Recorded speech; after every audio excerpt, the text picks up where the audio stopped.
Before the member speaks, I do want to. I think it's important that we understand the process going forward from now.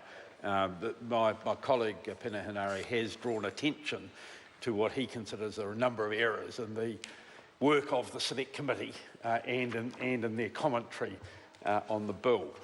Unfortunately, we're not at a point where we can make correction to that Select Committee report. It is a commentary of the Select Committee, is the view of the Select Committee, and while he's found points of debate might be a nice way of putting it, or mistakes would be another way, we don't have an ability to do amendments at this stage other than to the bill itself. So I'm not going to rule out further discussion. Other colleagues might have a view that, in fact, my colleague is wrong, and they're allowed to point that out if they wish, but we're not in a position to fix it up. Nuk Karaka. Oh, sorry. Point of order, Peter Paraone. Thank you, Mr. Chairman. We're talking about part one and the preamble. And I respect the comments made by the previous speaker, but is the report of the Maori Affairs Select Committee part of this discussion? The short answer is, in a broad sense, yes. Normally, matters such as this would have been dealt with on the second reading of a bill, but I think, as far as a preamble, which is a relatively broad debate, the views of the Select Committee on the bill can certainly be referred to, and therefore the Select Committee report can be referred to, but not amended. Nuk Karaka, starting again. Kia ora te kaiwhakahaere. E mihi atu ki a koe. Sir, yeah, absolutely. I take the previous speaker's comments around the Te Reo Māori version in the preamble. And I actually, in the committee stage, but you've given it, sir, some quite a wide or broad sort of line on this. But I take the points that have been made about the translation. I also want to acknowledge our translators here in Parliament. And that is one of the things, sir, that the Māori Affairs Committee has actually discussed in quite a lot of detail, particularly around the translations themselves, is that when we deliberate, sir, is that we need to be deliberating actually in the Te Reo Māori version and then also the English version as well, and then to ensure that they all line up. So that's just my comment, and we have, I'm not sure whether I heard it correctly, but there hopefully will be an opportunity in the second reading to try and alleviate those sort of kind of difficulties. Well, there won't be.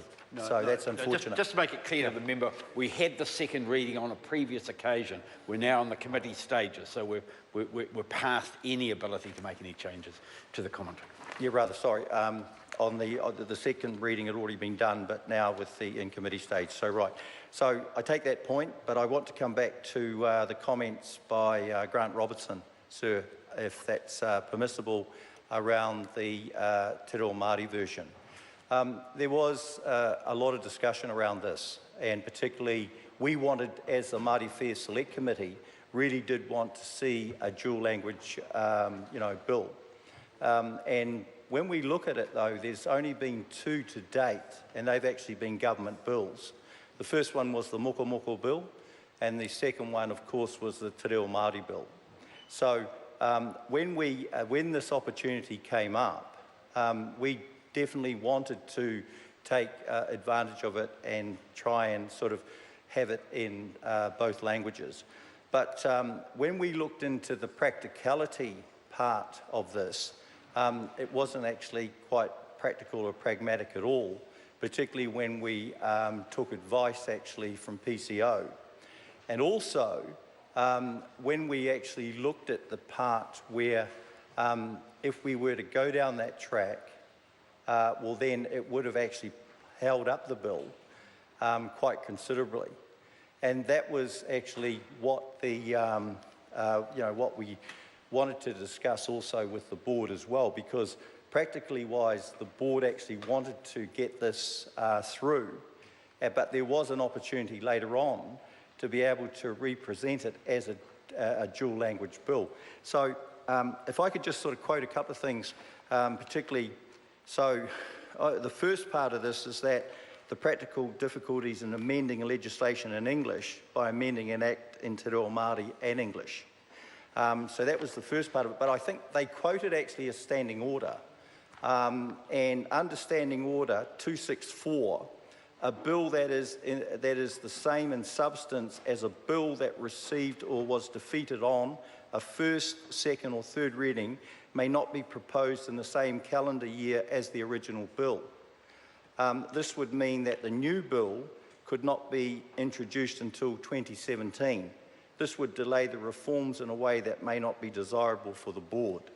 So that was something that we got information on that from the Ministry of Justice, PCO, and that is why we actually then made the decision, because it goes on also, if the board wants an act in both languages, we consider that a better approach would be for the current bill to be enacted in English alone in the meantime. This would allow the board to operate under the new provisions as quickly as possible. The board could then prepare a new private bill in both languages. So we took this information on board, and trying to be as pragmatic as possible, we then decided that the best way forward, because the board also didn't want this held up, is that we enact this in English, and then if there was a possibility later further on down the track. Now, the other thing that we discussed, which I think is important as well, is that so we're doing government bills at the moment, but Mr. Chair. Not quite.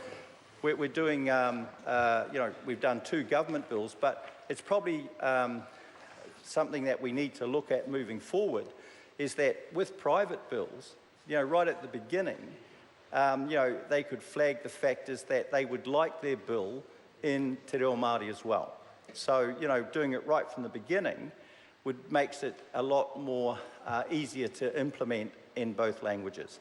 So that's just answering the question of why we, when we took this through, unfortunately we couldn't do it as a dual language one, so we decided in the interest of keeping the thing moving and getting their bill,